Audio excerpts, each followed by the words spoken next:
Welcome to Getting Down with Purpose podcast, where we go beyond the grind and dive deep into what truly drives success, purpose. I'm Craig Sweeney, your host, and each week we will sit down with entrepreneurs, leaders, and game changers who are building businesses with meaning and making an impact beyond the bottom line. And now, let's get down with purpose.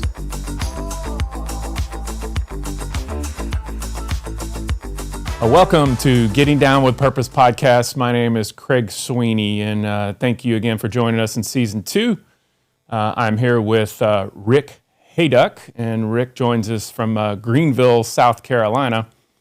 And as always, I'd like to start off with a prayer. Father, Son, Spirit. Lord God, thank you for your many gifts. Thank you for our gifts that the Lord has blessed us with 3 wonderful children who just happen to have Down syndrome. Lord, we want to please pray over us that we become better men, better fathers, better husbands, and that we inspire our community to bless us with gifts, to share our experiences, to give others the same opportunities that we'll hear more about today. We ask this in your name. Amen. Amen. Well, Rick, thanks so much again. Appreciate you joining us, and I'm so blessed that Carla Barwick introduced us and shared the wonderful experience that she had. And for those that don't know, Carla leads the Core Pack program at St. Paul's School, and has been working with not just those in the Down syndrome community, but with various abilities. And her children gifted her with a 2-night stay over in Greenville, South Carolina. And so she was real excited and wanted to bring a hotel experience like that over to Covington, Louisiana. And there's a boutique hotel over here, and she was kind of posting online her frustration of not getting them excited about that same idea. And I reached out to her and I said, hey, look, it needs to be someone like Rick who has children, that it's something that they're passionate about that's really going to drive that home. And so I asked if she would share Rick's phone number, and Rick was very gracious of his time and telling me a little bit about the story, not just of what they've done in the hotel and hospitality space with having employment opportunities for those with Down syndrome and autism and maybe some other things that I'm not even aware of, but I was able to watch a couple of podcasts with, on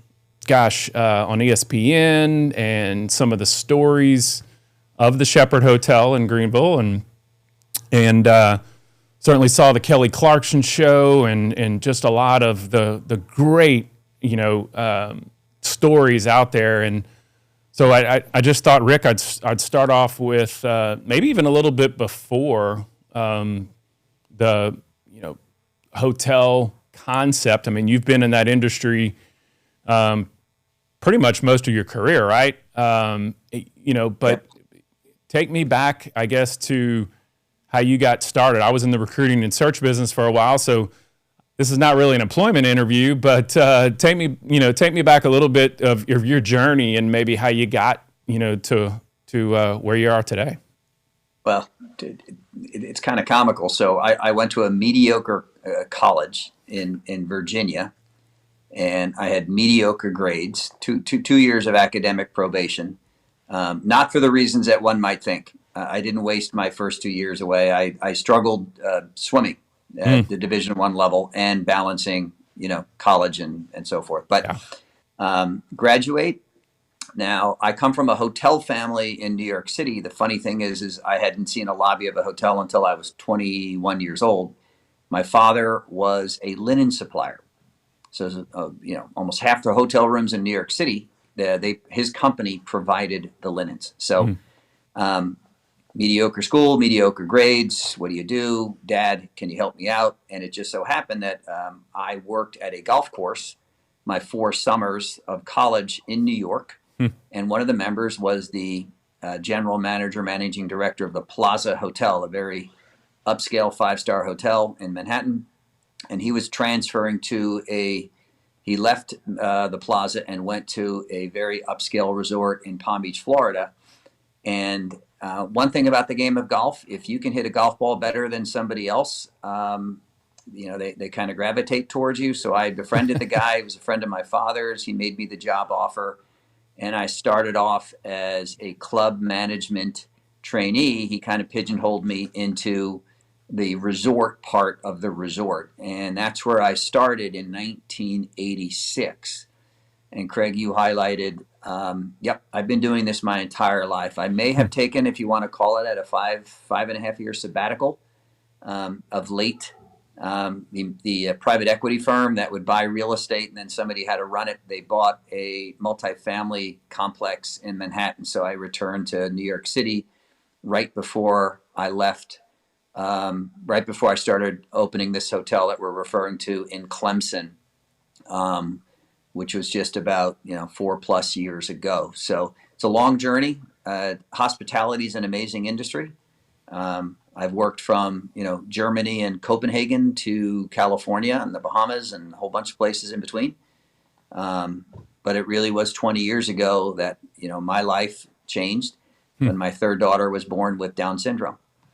And one thing that I think we all face when you're told you have a child with Down syndrome is, 1, are they healthy? 2, what kind of life are they going to lead? And 3, what happens when I'm gone?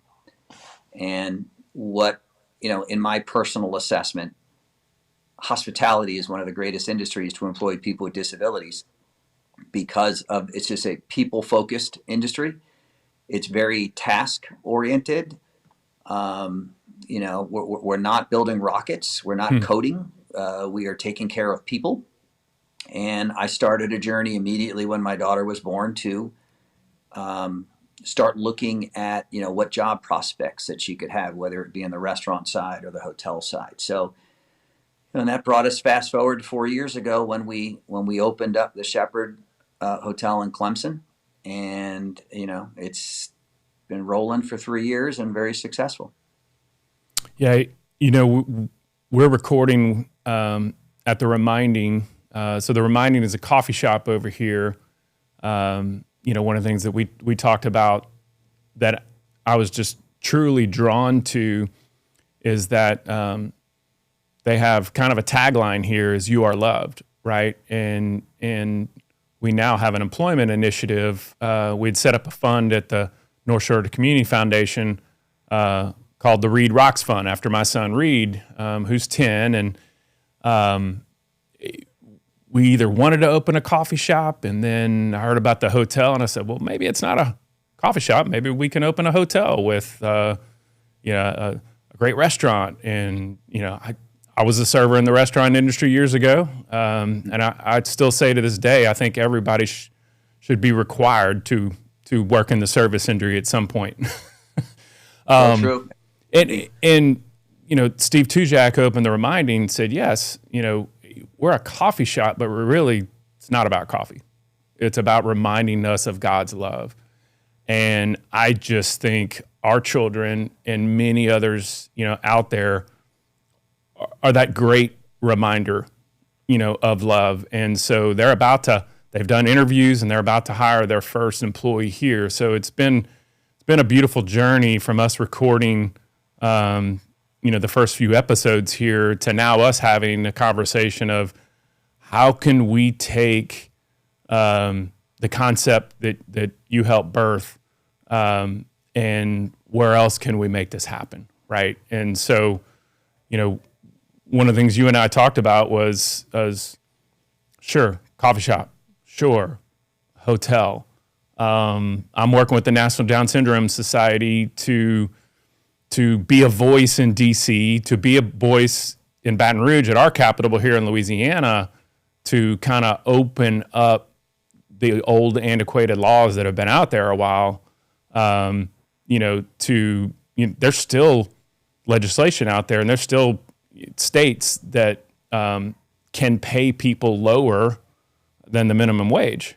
That's one goal of it. But we also want to encourage other employers that, look, our children have many gifts. And, I think one of my brother, who rode his bike all over the country to raise funds, said it. He goes, there's just this unconditional love, right? And we know it.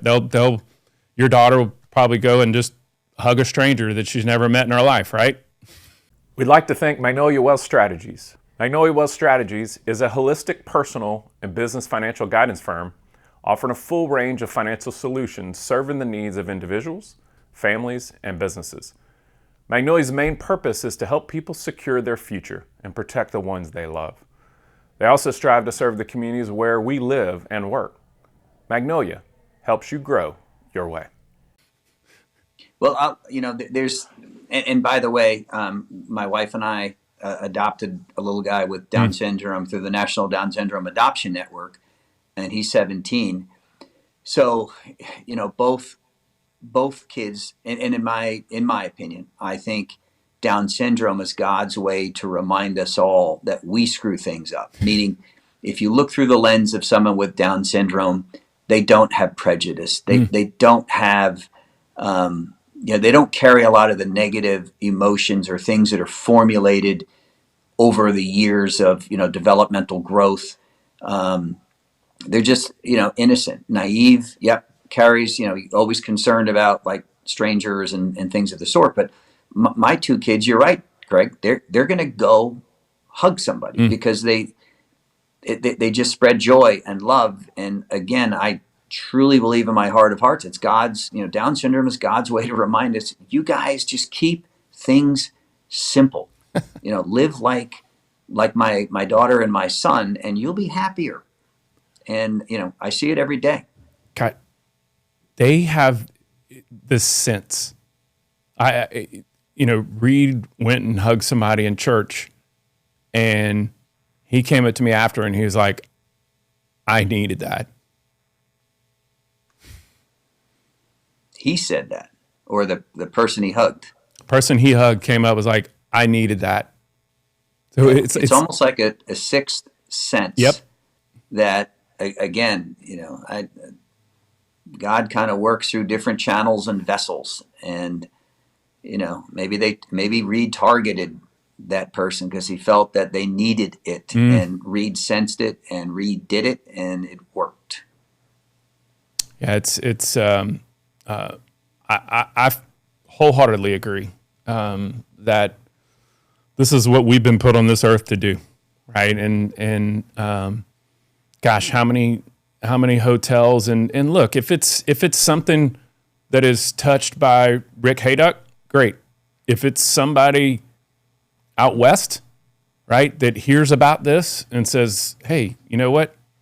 I'd love to work with Rick, but I think I know I can figure out how to do this. You don't care, right?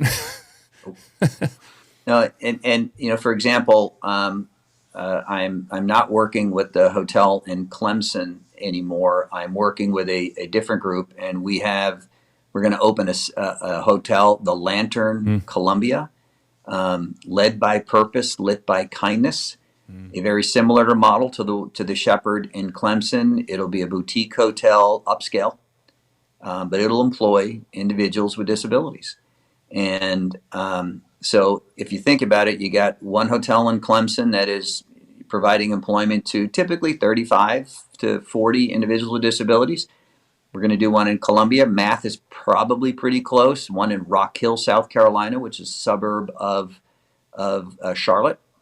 Again, under the Lantern name, so it's the Lantern Columbia, the Lantern Rock Hill. That is in the neighborhood of about 100 families like ours that we just life changed. And if somebody wants to open a hotel or a coffee shop or a restaurant, I want to support that. I mean, I don't know if it's made it to Baton Rouge, or there is a franchising model called Biddy and Bose couple out of, I believe it's Greensboro, North Carolina, had Biddy and Bo, two children with Down syndrome. And, one thing about coffee that people don't understand is kind of a nice margin of error in the, the roasting and the brewing process, where you can kind of slightly undercook it or slightly overcook it. It's still going to taste pretty darn good.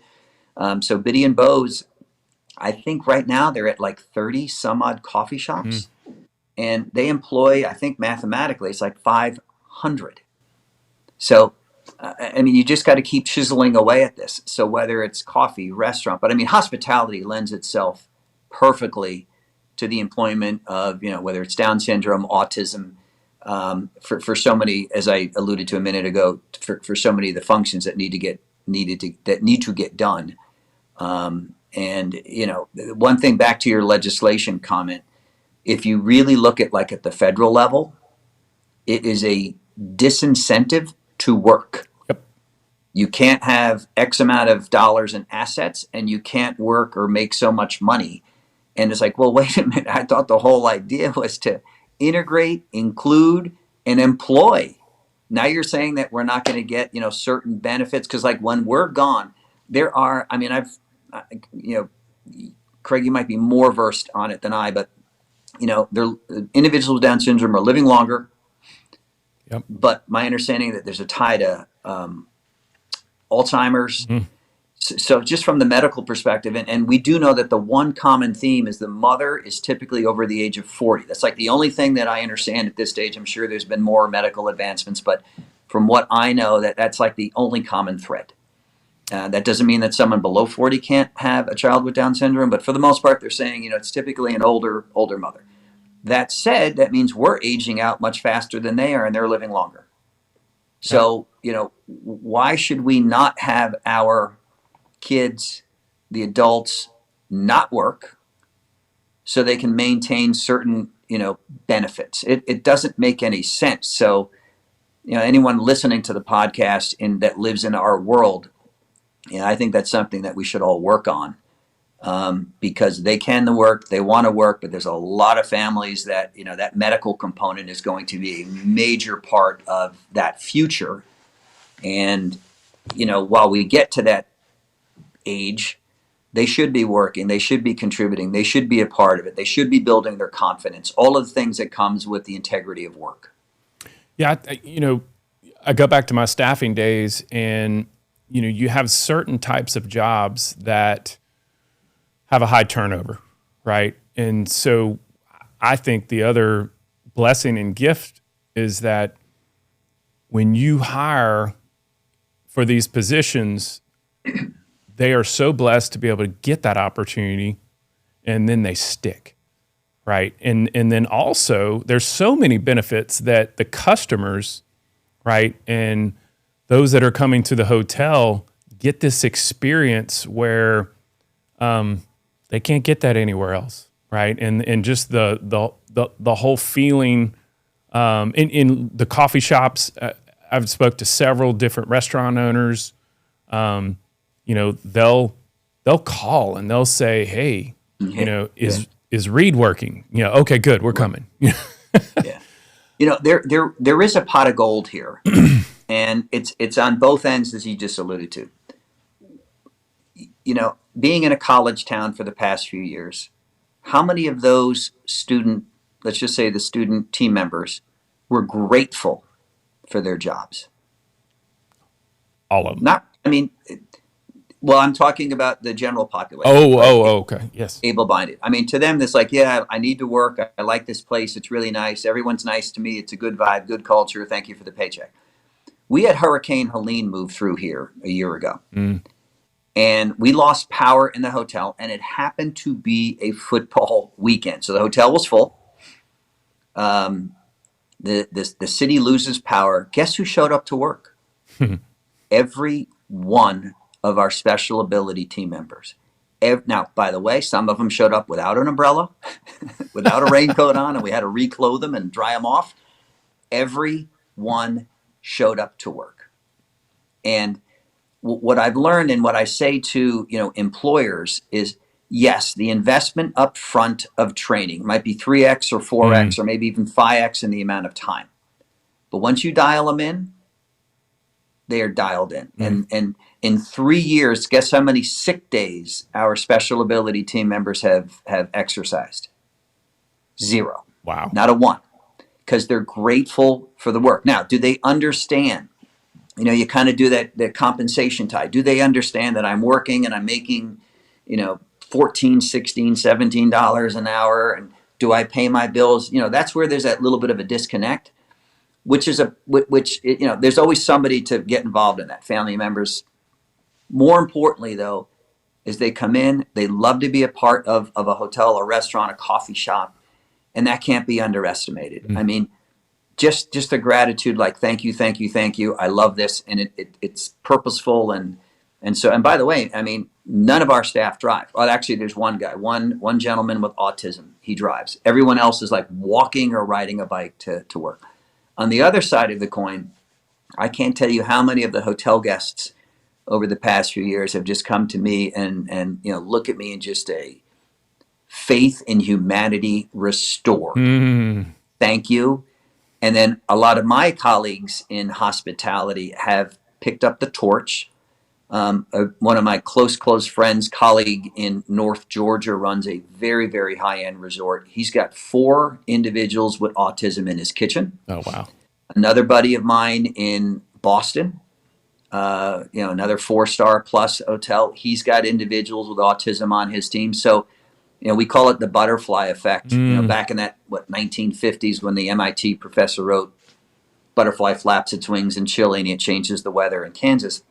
It's kind of the same thing. Someone comes into the hotel, into the coffee shop, sees what's going on, is like, "Wow, I never thought about this segment of the population to employ." Yep. And by the way, we are unemployed. We are at a low unemployment rate right now, especially when it comes to hospitality. And this stable segment of the workforce is an answer, especially when it's running 70+% unemployment. And I know I'm focusing in on those with intellectual developmental disabilities. I mean, we had a gentleman at our front desk who was in a wheelchair, and he went from part-time, built up his confidence. Now he's full-time. Yeah. And there's stories like that in every type of business environment that employs people with disabilities. So, I mean, you and I, of course, can compare notes. Others can compare notes. It's just really a pot of gold that is there at the end of a rainbow. I mean, there's just so many good things that come out of this on both sides of the coin, for the employer and for the guest or the customer or the patron. Yeah, I think at Exit Momentum, we've talked about business coaching, and one of the things we do with our clients is to get them to think a little differently, than how they're currently doing things, right? And that might start with, okay, do we have the right people doing the right things in the right seats? What is our purpose? What is our why, right?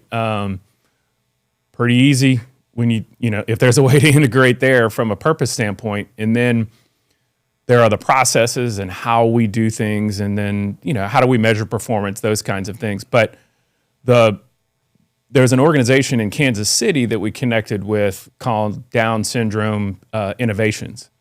And there's an individual there, Amanda, and I can't think of her last name, but we were able to connect her with the Reminding Coffee Shop here, because a lot of employers are like, okay, I have it here in my heart. What do I do? And so she sent in a resources document to, okay, here's what employers need to know, right? Here are the things you need to think about, with your organization. And then here are what parents need to know, because that's the other part of it, is what do I need to do as a parent? And then how do we interview? How do we integrate? How do we do those things? And so I've been able to make those connections. And again, whether it's coffee shop or whether it's hotel or whether it's a health club, because we have some health clubs around here that have hired some folks. And, your children are what ages again? I mean, you said your adopted son is 17, your daughter is 20. And she's in the Clemson Life program. So, 20 years ago, she's born with Down syndrome, wondering what type of life she's going to have. And she pledged a sorority last month and is in the life program at Clemson. I mean, who would have thought, right? So that's amazing. Yeah. I want to say there's a couple hundred college programs now. I think Yes. Clemson certainly, they've been at it for a good while, and Reed is 10, so he won't be working for a little while. Yeah. But I go back to kind of his birth story when we didn't know. So Mignon was 39, so almost that 40 mark. There you go. Yeah.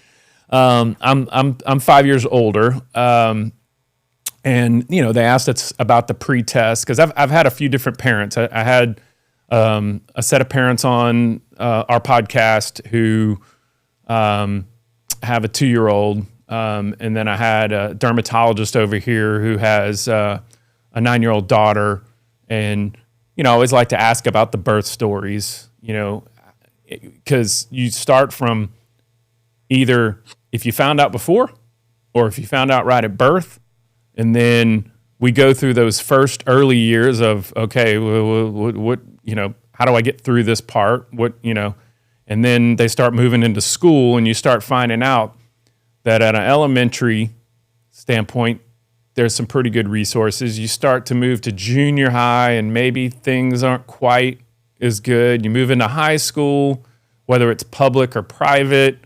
probably in that junior high, and you start thinking, okay,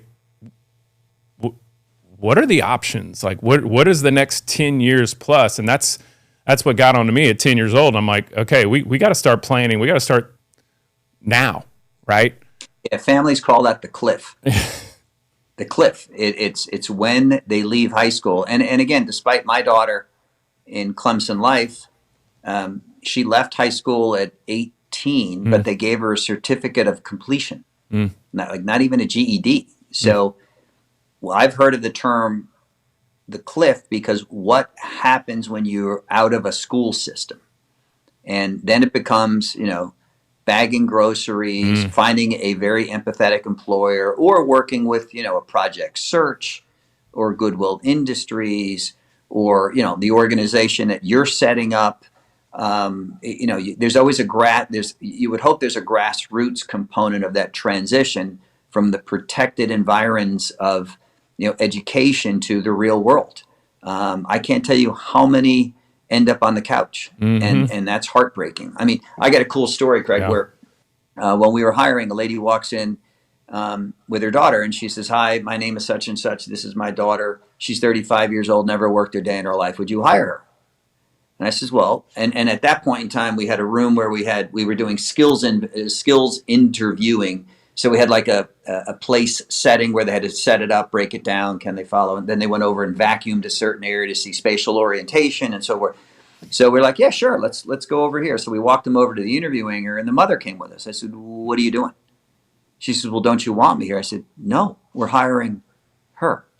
And then I kind of realized, you're the reason she's 35 and she's never worked. Not the kid. And by the way, 3 years later, she didn't do so well in breakfast because it was kind of breakfast sometimes gets to be high volume turnover. Lunch was a little tough. We found her spot in dinner. She works 2-3 nights a week, 4 hours at a clip. And it's like life-changing for her and her mother. But I learned, hey, it's not the kid here. It's you.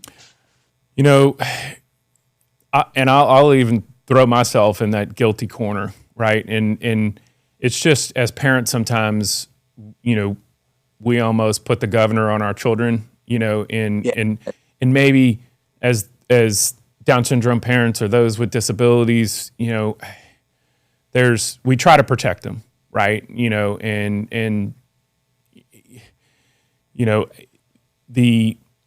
The thing that we've talked about, Chris Nikic and the 1% Better, which that's in the triathlon space, and I mean the things that they're doing are incredible. But I was a triathlete, and when I even saw videos of Chris doing Ironman. I saw him winning ESPYs, but a couple of years ago, I still couldn't see Reed at the time, maybe 8 or so. Like I couldn't I couldn't envision it. And so until I spoke to Nick, his dad, and Nick said, "Look, Chris didn't start till he was 18, and he was going down an unhealthy path, and we knew we better get him going, or we're not going to be able to go back." And so he started swimming, and he started running, and he started biking, and it was all about getting 1% better every day, and I just needed to hear that. I mean, I read the damn book, and so we started putting Reed in swim lessons, and then we put a pool, was completed in January of this year. And every day he's in the pool, it's like he starts talking a lot more. So I think there's just, again, not guilt, but I want to encourage parents to go, hey, whatever you've been doing, start to open your mind a little bit, because they have a lot of amazing gifts that they can bring. Craig, here's a quick story. Yeah. So I was working in the Bahamas, living in Florida. I was an outer island, so I was commuting 26 times a year. In the airport in Miami, my daughter was just born, I think a month old. I see a family with 3 boys. One has Down syndrome, 2 others. So I walk up to them, introduce myself. I said, "Hey, my daughter was just born. Can you give me any advice?" And they started laughing at me, all 5, not just the parents, but the boys. I said, "What's so funny?" And one of the 2 boys said, "Treat him normal." And then with that, he turned around and he punched his brother. And I looked at the parents, and they were like, yeah. Treat her normal. I'm like, that's it? That's all you got for me? No, you don't understand. I got a kid with Down syndrome. So do you. There's got to be something more to this. Like, you guys look like a really cohesive, close-knit family. The brothers are all beating on each other. And they said, that's why. My daughter is high functioning. I don't know if it's because, good genetics, or if that advice that we took, because we cut her no slack. All of my kids, when they turned 15, had to work. They're going to Chick-fil-A. They're going to, babysitting. One worked as a hostess in a restaurant. She turned 15. It's like, you're going to work. What'd she do? And she worked in our restaurant. Okay. And by the way, just because she worked in our restaurant, I didn't cut her any slack. She enrolled, she onboarded, she goes through the whole payroll system. She interviewed with the restaurant manager, and she's been working now for 5 years, where this 35-year-old woman walked in and she had never worked a day in her life. So, and do I think it's, her high functioning is could be because of that. You never really know, nurture nature, but bottom line is she's high functioning. Do I think she'll live independently? She's on track to do so. That's incredible. Yeah. And I've, this weekend is Global Down Syndrome's big fundraiser out in Denver. We just happened to be going to a wedding in the first week of November in Denver. And so I've started connect with Global Down Syndrome and the We Foundation. I think you mentioned about, Alzheimer's and with Down syndrome, and they've been doing some incredible stuff in the area of research, and also have an employment component, too, as well. But there's so many different resources out there, but that's where they've got several within the entertainment industry who are getting involved and being and helping to be a voice as well. So the 2 hotels in North Carolina, remind me again, they're south in the state capital of Columbia. Okay. And the cool thing there is, as hotel people, we're taking in both Rock Hill and Columbia, we've taken historic buildings. One is a firehouse, and one was a Civil War era hotel that is being restored. Both are being restored to hotels. And in Columbia, it's the location, that's the where you'll find the University of South Carolina's main campus, 25,000 students. They have a small life program, which we'll be working with them on. They've got a robust Down syndrome, autism community. But the coolest thing is, when we're talking about like the butterfly effect, is USC is one of the top hotel programs in the country.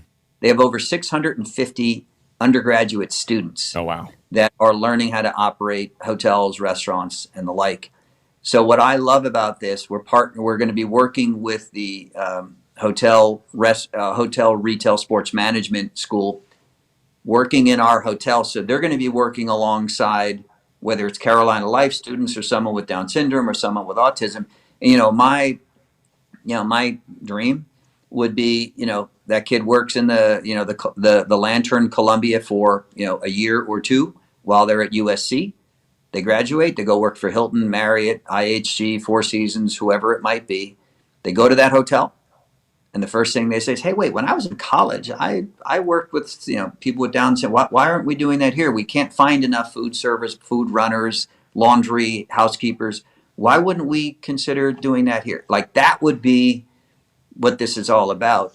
And then similarly, Rock Hill, there is a university there called Winthrop University. They too have a life program, but what I love about Rock Hill, South Carolina, is the group that's developing the hotel, they just put in a $10+ million adaptive park. So it is built for individuals with disabilities, physical, intellectual.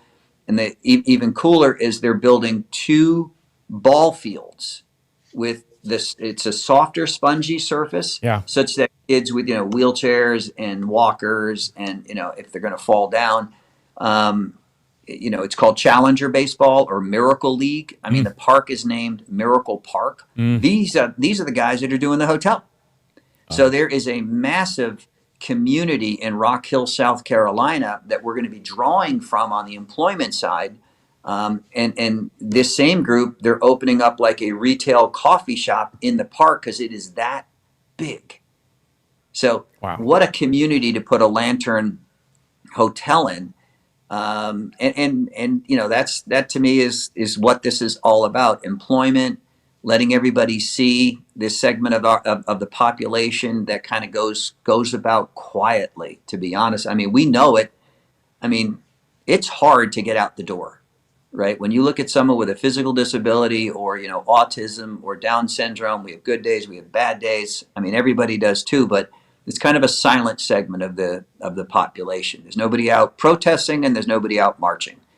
So we just go about our business. So the ability for us to, as you say, in your coffee shop, our hotels, our restaurants, it really is just a celebration of life.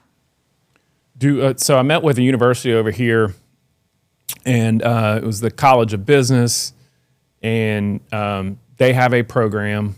It's not hospitality. Matter of fact, even at the university, they don't even have a hospitality program. However, they said we would consider expanding and doing it. I don't know if you've ever worked with the university of building a hospitality program, so that now that creates that funnel, if you will, Right. To either the hotel. But they did because they really would like a hotel on campus, and they did a feasibility study, but it didn't come back real positive. I said, well, perhaps if there are some other layers to that, That's right. and I brought your name up and said, look, there might be some creative ways to look at this, that maybe some things you're not thinking about. But there certainly said, no, it was nothing connected to this program. We don't have a hospitality program, but maybe that's something we could incorporate. Have you run into some challenges, or do you look at those as opportunities and saying, okay, maybe that's where we can help either a university or community look at this in a different way? Well, when we're doing, these hotels, it starts off with feasibility, and it's got to be economically viable, and stop. And then similarly, when you're looking at our employment model, which is more expensive than a traditional hotel. So let's just say there is a 20 to 30% inefficiency in the employment of people with disabilities for various reasons, right? Maybe the obvious reasons.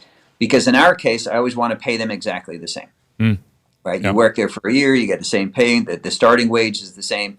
I don't ever want to go down that path of saying, okay, you should be paid less. Like you're saying, heartbreaking where some states don't even pay minimum wage. That's just horrific. Yep. So in our case, we understand that we're slightly inefficient, and therefore we've got to make sure it's economically viable. Because one of the things that I set out with early on, and the envisioning of the Clemson project is I don't want any 501c3. And maybe this was a little more of the, all right, I've been doing this a long time. I'm going to prove it to myself that you can provide your investors with a reasonable return. So we don't even take the South Carolina payroll tax credit in employing people with disabilities. So that might give us a few $1,000s, over the course of a year because of the size of the payroll, but we don't even take that. The narrative is a business can employ people with disabilities and still give your investors a reasonable return. And that is exactly what happened in Clemson, and all of our pro forma work in Columbia and Rock Hill is panning out to be the same. So, there's different ways to look at it. You've got to be creative. Sometimes you just can't rely on hotel revenue or food and beverage revenue. Is there a membership component, or, how do you do it? But that's just creative business. So we talked about not looking in the rearview mirror. What has got you to this point has been so incredible, and I'm very excited about this episode and being able to continue the conversation with you, Rick. But today, in moving forward 5 years, when we coach our clients, it's like, okay, what's the BHAG, right? What's that big, hairy, audacious goal? What is something 5, maybe 10 years out? I know you've hinted at the R word, but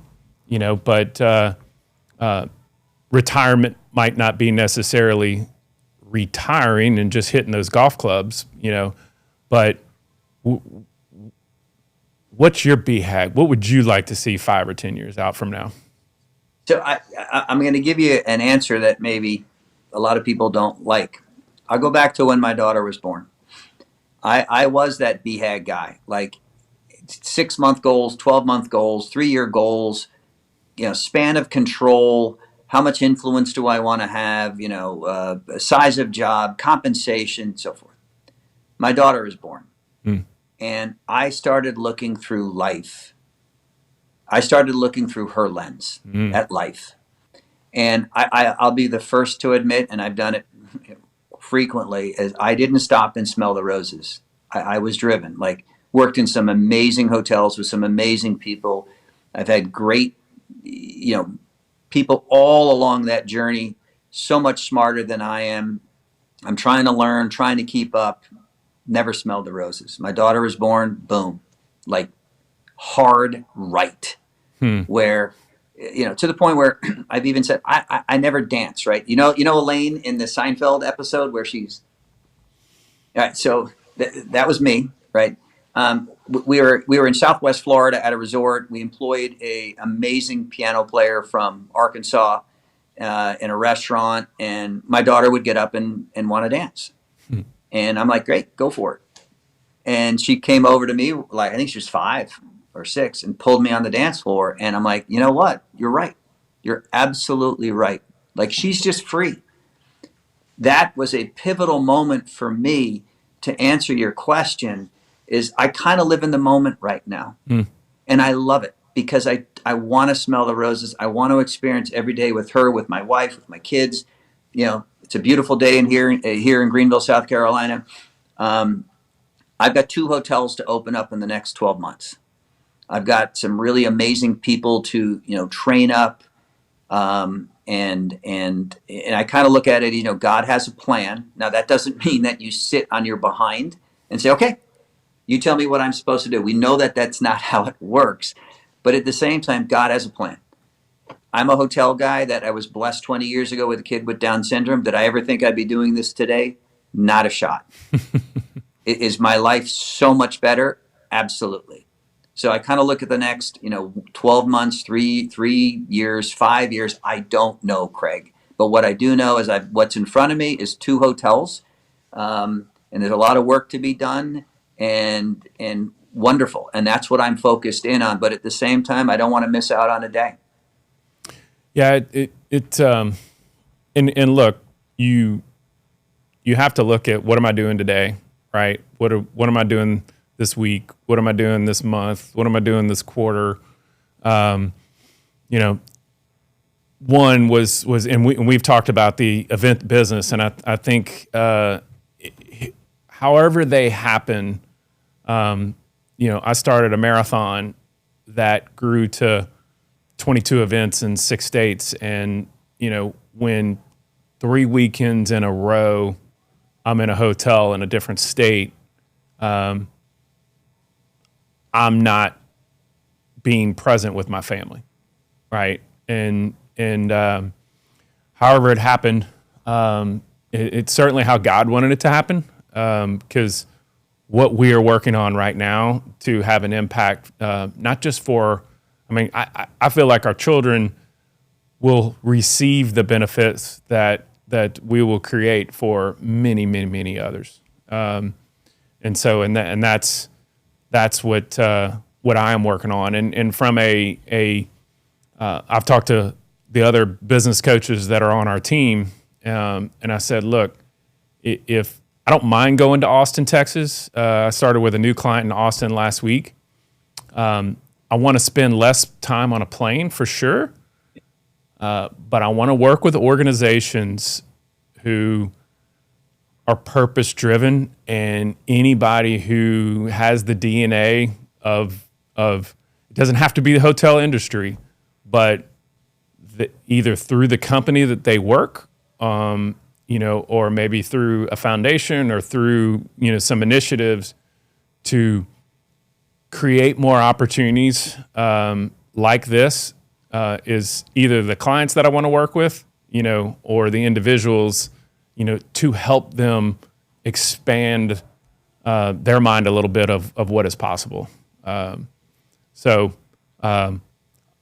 Whether it's today or whenever that might be at some point in the road, you'll keep hearing from me, Rick. So, Well, Craig, you can do, like in your line of work, you can do one of two things. You can improve a person, right? So they can be the best person that they can be, or you can improve somebody to improve themselves to have an impact on others. That's right. And as you pick and choose who you work with, or, how we're going to spend these, the second half of our lives or whatever it might be, it really goes back to the butterfly effect. And, God blessed us with kids with Down syndrome. Why did I go into the hotel business? I don't know. I just thought it was because the only job I could get when I was 21. Well, it took me 20 plus years to realize why God put me in the hotel business. So, and like it's the Biddy and Bose model of over 500 people whose lives have been impacted. All right. So we're at 40 in Clemson, and, we'll probably be at, 75 between the 2 hotels in the next year, and that's a big deal, and that's what we can do. Yeah, I saw Damon John of Shark Tank, right? We have one of our clients over here that had a function, had him speak at it, and he said, what is like your personal statement? Like if you just 3 to 5 words that describe you. And I came up with a purpose-driven accelerator. There you go. That's what I want to be, is a purpose-driven accelerator. And so that's what I'll continue to do. And again, I'm so blessed that Carla introduced us, and it sounds like that within the Rains company, there's somebody over in my neck of the woods that you'll be able to connect us with, and excited about having that future conversation. And, again, if there's a lot of parents around here that would love to see that model. And I think we had a Zoom call with about a dozen or so parents, and there was a father, and he just said, I just want my son to be able to feel that he's living a life that is worthwhile, right? That he has something that he can wake up to and go do. And he's like, it's a fear that I have right now, is that he's not going to have something. Well, and again, if we can provide an environment for that, and one thing that wasn't said earlier was, if the math is 30% of the team member population at a hotel has a disability, that means 70 don't. The impact, I can tell you, at the Clemson Hotel, the 70%, we've changed their lives. And they look at it, here's 20-year-old kids, maybe they haven't had interaction with someone with a disability. They're working side by side, shoulder to shoulder, helping them, they're helping them. It's a back and forth thing. I can't tell you how many times the 70% have come to me and said, this has been a joy working here. I'm graduating right now, changed my life. Thank you so much, Mr. Rick. And then they go on. That is something that was an unintended benefit. So when you have others that work with our kids in the right environment, it really is magical both ways. Not just, as you're saying, the dad who made the comment, I just want them to feel valued. I just want them to feel, well, you know what? It goes both ways, because when we put them into the right environments with other, able-bodied, able-minded, it's impactful both ways. I haven't asked you this question. I saw the episode with Kelly Clarkson, but can you share just real quick and remind me the name of the individual who has the program? Tanner Smith. Tanner, right? Love on the Spectrum. Love on the Spectrum. How did, number one, so he got hired, I guess he was in the Clemson Live program. Okay. He got hired, and then how did that whole episode in Netflix series, I think right? How did all that come about? Yeah, his mom took the initiative. Okay. Tanner, when you talk about the autism spectrum, there is a spectrum, because we've got Tanner, who is bigger than life, like bigger than life. He just exudes joy and happiness. On the other end of the spectrum, we have a young man. He probably would be voted the best employee by the employees. He doesn't say much. Now, he's the one who drives, so he's high functioning, but he's very stoic. He doesn't really smile, doesn't say much. Not a lot of emotion. Not a lot of emotion. You got to be a little bit calmer around him. He's funnier than heck, by the way. He is very, very funny. So that therein lies the spectrum. But back to Tanner, his mom had sent some stuff to the producers, and who wouldn't put Tanner behind a camera? And they came to the hotel, and they wanted to see Tanner at work. So that piece evolved, and then Tanner is Tanner, unbelievable support system. He impacts so many people. Come into the hotel and ask, is Tanner working? He's at that level of impact. Yeah.